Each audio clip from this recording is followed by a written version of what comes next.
নমস্কাৰ সকলোকে আজিৰ আমাৰ সংবাদ মেল সমাগত নিৰ্বাচনৰ পাক মুহূৰ্তত ওদালগুৰিত অঘটন জিলা আয়ুক্ত কাৰ্যালয়ৰ পৰা কটকটীয়া নিৰাপত্তাৰ বেষ্টনীৰ মাজৰ পৰাই হেৰাল ইভিএমৰ VVPET এই অভিযোগ অখিল গগৈ নেতৃত্বাধীন ৰাইজৰ দলৰ জিলাখনত 4টা বিধানসভা সমষ্টি ইভিএম আৰু VVPET সমূহ ৰাজনৈতিক দলৰ এজেণ্ট আৰু চৰকাৰী কৰ্মচাৰীৰ সন্মুখতো সমষ্টি ভিত্তিত গণনা কৰি থকা অৱস্থাত জিলাখনৰ সৰ্বমুঠ 1107টা VVPET থাকিব লাগে যদিও 1106টাহে ওলায় উল্লেখযোগ্য যে ওদালগুৰি সমষ্টিৰ 258টা টংলা 304টা মাজবাটত 278টা আৰু ভেৰগাঁৱত 267টা ইয়াৰে ভেৰগাঁও সমষ্টিৰ এটা VVPET মেচিন কম্পত এক ব্যাপক প্ৰতিক্ৰিয়া প্ৰকাশ কৰি সংবাদমেল সম্বোধন কৰি ৰাইজৰ দলৰ ওদালগুৰি জিলা সমিতিৰ মুখ্য আহ্বায়ক পংকজ অসমীয়াই ৰাইজৰ দলৰ আহ্বায়কগৰাকীয়ে অভিযোগ কৰে যে নিৰ্বাচন আয়োগৰ পৰা ওদালগুৰি নিৰ্বাচনী বিষয়াই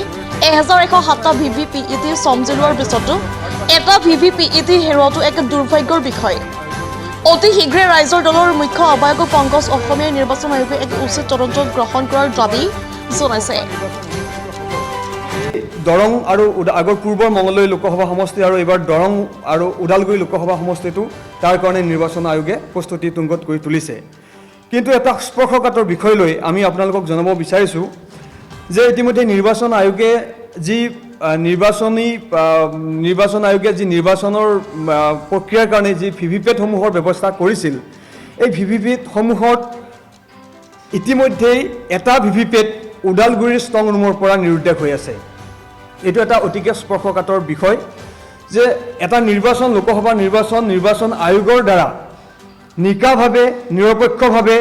অতি স্বতন্ত্ৰভাৱে তেওঁলোকে এই নিৰ্বাচনটো অনুষ্ঠিত কৰিব লাগে কিন্তু তেনে ক্ষেত্ৰত আমি দেখিছোঁ যে নিৰ্বাচন আয়োগৰ গাফিলতিৰ কাৰণে ওদালগুৰি জিলাৰ নিৰ্বাচন আয়োগৰ দায়িত্বত থকা জিলা উপায়ুক্তৰ গাফিলতিৰ বাবে নিৰ্বাচনী বিষয়ৰ গাফিলতিৰ বাবে এটা নিৰ্বাচন প্ৰক্ৰিয়াৰ এটা অভিন্ন অংগ ভিভিপেট এটা ওদালগুৰিৰ পৰা অন্তৰ্ধান হৈছে আমি আপোনালোকক ক'ব বিচাৰোঁ যে সমগ্ৰ ওদালগুৰিত দৰং ওদালগুৰিৰ কাৰণে 1107টা ভিভিপেট তেওঁলোকে মজুত কৰি ৰাখিছিল এই 1107টা ভিভিপেট আছিল ওদালগুৰি সমষ্টিৰ কাৰণে 258টা টংলা সমষ্টিৰ বাবে 304টা মাজবাটৰ বাবে 278টা ভেৰগাঁৱৰ কাৰণে 267টা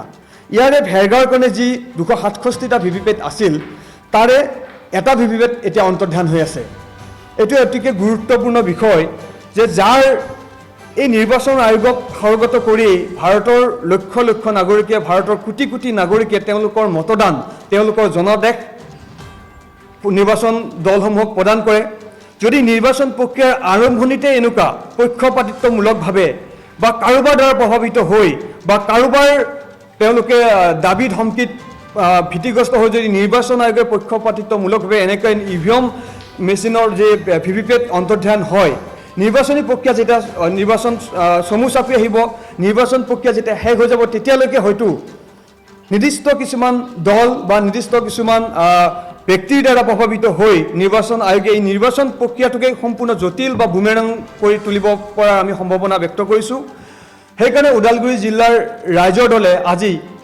আপোনালোকৰ জৰিয়তে আমি অসম ৰাজ্যিক নিৰ্বাচন আয়ুক্ত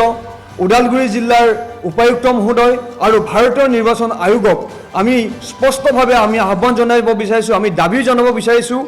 যে ভিভিপেট যি হেৰাল যি ভিভিপেট যি নিৰুদ্দেশ হ'ল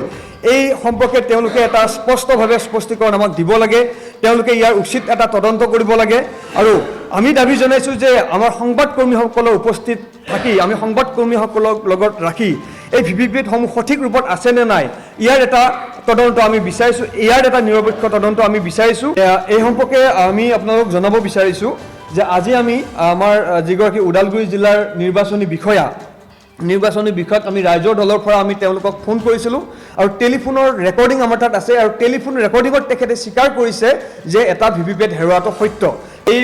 প্ৰক্ৰিয়াটোত ভুল হৈছে কাউণ্টিং তেওঁলোকৰ যি হিচাপ এই হিচাপত ভিভিপেটৰ এই হিচাপ ভুল হৈছে কাৰণে এই এটা হিচাপ ওলোৱা নাছিল বুলি কৈছে কিন্তু আমি আপোনালোকক দেখুৱাব বিচাৰোঁ যে সম্পূৰ্ণ প্ৰায় 28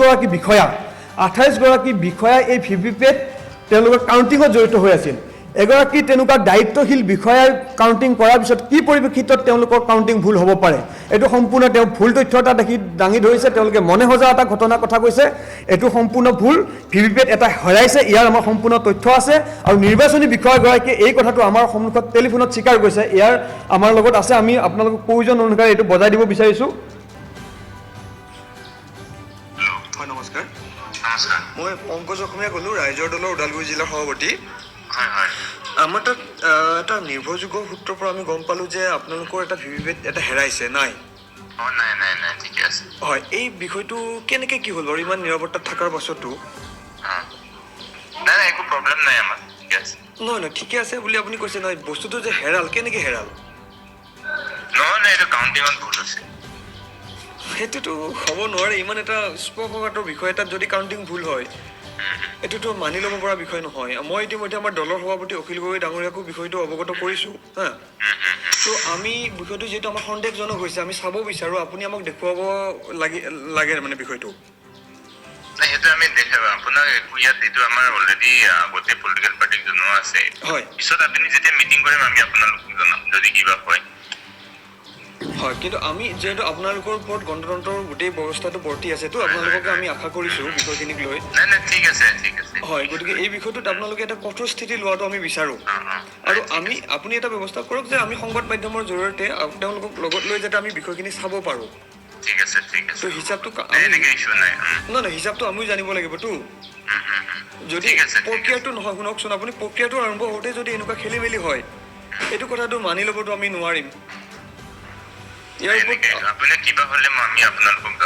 হয় নহয় ইয়াৰ ওপৰত প্ৰয়োজন আমি আইনী ব্যৱস্থা ল'ব লাগিব একশ্যন ল'ব লাগিব কিন্তু যদি এনেকুৱা হৈ থাকে দেই মই আপোনাক কথাখিনি জনাই থলোঁ আপুনি এটা একদম কঠোৰ স্থিতি এটা লোৱাটো আমি বিচাৰি আছোঁ দেই ঠিক আছে বাৰু হয়